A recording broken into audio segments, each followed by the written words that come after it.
My name is Daniel Arsham. I was born in Cleveland, Ohio, and grew up in Miami. And I've been living in New York City for the last 20 years. So the selection of the paintings that I chose to use as keys for my work, I visited the museum and spent a lot of time in the galleries with Tony as well, kind of going through and thinking about, which paintings were really important to their collection. And I pulled out these two works, both of which are in the same space for the exhibition, that I could sort of refer to. And I specifically chose characters within the paintings to sort of pull off of the actual canvas and create these lifelike works with them. So the collection obviously is a mix of historical works and contemporary paintings and sculpture.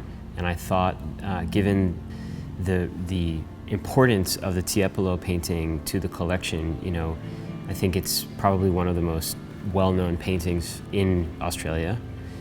And to be able to respond to a work like that and have the original work next to it seemed like too good of an opportunity to pass up.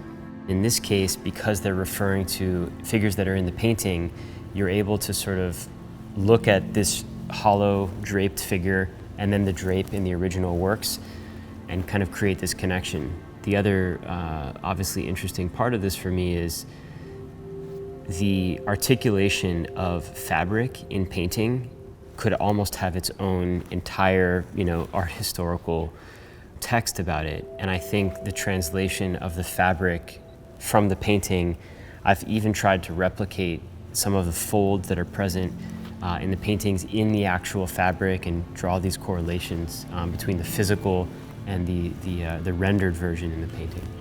In this case, because I'm responding to a work that is so well known, I think it calls into question some of the original concepts in the paintings to begin with, the kind of power dynamics that are present in the paintings, and what representation means historically and moving forward.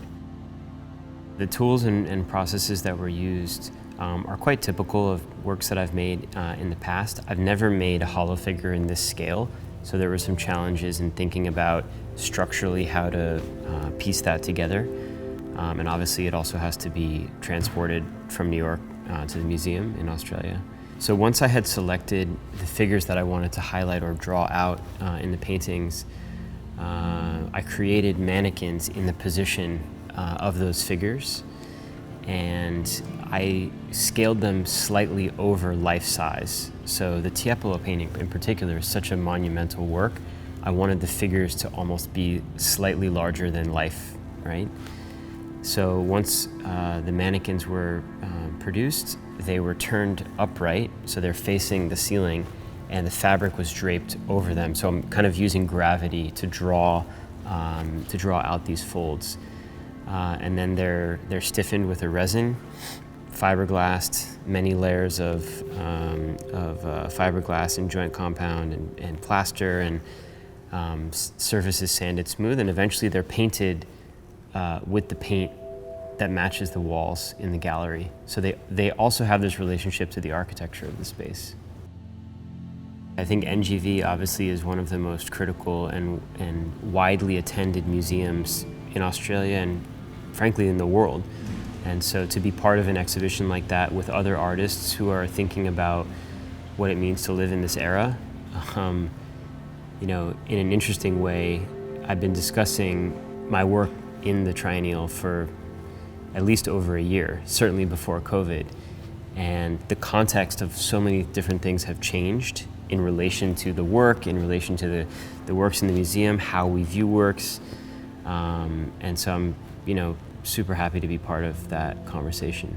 An exhibition like this, I think, is much more about the position of the curatorial staff or the curator, the position of where the museum perhaps is located in the world, because the perspective is meant to be from that.